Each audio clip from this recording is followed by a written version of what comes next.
ফলে মাজার ভাঙা হয়েছে, বাউলদের উপর অত্যাচার হয়েছে, অত্যাচার চলছে। ইতিমধ্যে আপনারা জানেন অনেক বাউলের উপর মামলা হয়েছে এবং আবুল সরকার এখনো কারাগারে রয়েছে। শুধু তাই নয়, আমরা এমনকি সনাতন ধর্মাবলম্বীদের মধ্যে আরেকজন সাধনার ধারা আপনারা চিন্ময় প্রভু, তিনি এখনো বলতে কারাগারে আছে। এগুলো অন্যায়। এই অন্যায়গুলো থেকে আমাদের সমাজকে মুক্ত হতে হবে, রাষ্ট্রকে মুক্ত হতে হবে। এটা ছাড়া আমাদের সমাজের মধ্যে আমরা প্রীতি, ভালোবাসা, মহব্বতের মধ্য দিয়ে যে গড়ে তোলা, সমাজকে নতুন করে গড়ে তোলা, এটা আমরা কখনো করতে পারবো না।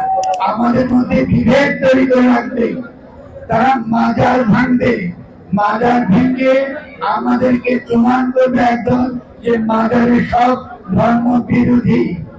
ইসলামী কোথায় মাজার ভাঙা আছে? নাই।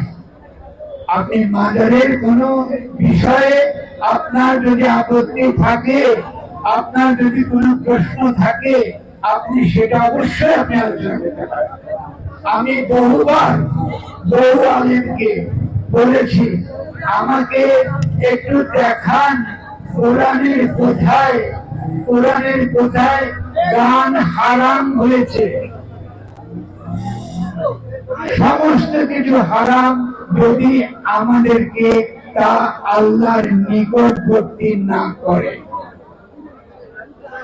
যা কিছু আমরা করি যদি তা আমাকে আল্লাহর কাছ থেকে দূরে সরিয়ে যায়, এটা হারাম। কিন্তু যে গান, যে সঙ্গীত যদি আমাকে আল্লাহর নিকটবর্তী করে, এটা তো কোরআনের কোন আয়াত নাই।